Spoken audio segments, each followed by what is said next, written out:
Two of our members just returned from their winter in Arizona, Al Worrell and Linda Fraser.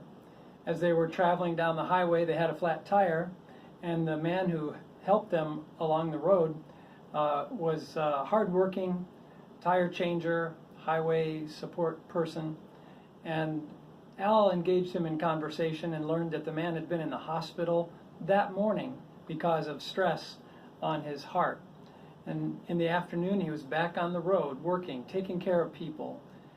Al talked with him about maybe taking a few days off, maybe taking 10 days off and taking a little vacation with his family. The man said his business is really busy and he gets a lot of calls, people needing his help, changing their tires, and he doesn't charge them very much either. And Al thought maybe he should charge a little more and take a vacation with his family. Finally, Al asked him, well, what's going to happen if the next time you go to the hospital it's more than a warning? What's going to happen to your wife and daughter? Don't you think you should spend some time with them? It's a story that reminds me of our need to be still and know God, to spend some time in quiet.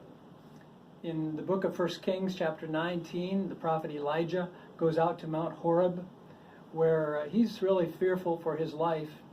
And there's the dramatic earthquake, and there's a fire, and then there's a still small voice, or a sheer silence, and he hears God in the quiet. And there are many scriptures that point us to being still. Father Richard Rohr speaks about two ways of thinking in the world. In most of our American culture, most of our waking hours, we live in our calculating mind. We also need to live in our contemplative mind. And I think he's really right. He even says a lot of people have lost their contemplative mind. They live every hour of every day on information and problem solving. It's the calculating mind. How am I going to do this? How am I going to do that?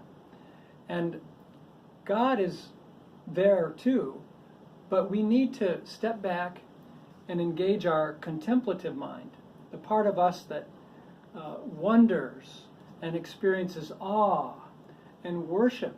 Worship is one of the ways we are disciplined to day by day and week by week open up our contemplative self and think godly thoughts and ultimate thoughts and thoughts of love and goodness and praise. I hope you'll remember to live not only in your calculating mind, but in your contemplative mind. Don't lose your contemplative mind. Amen.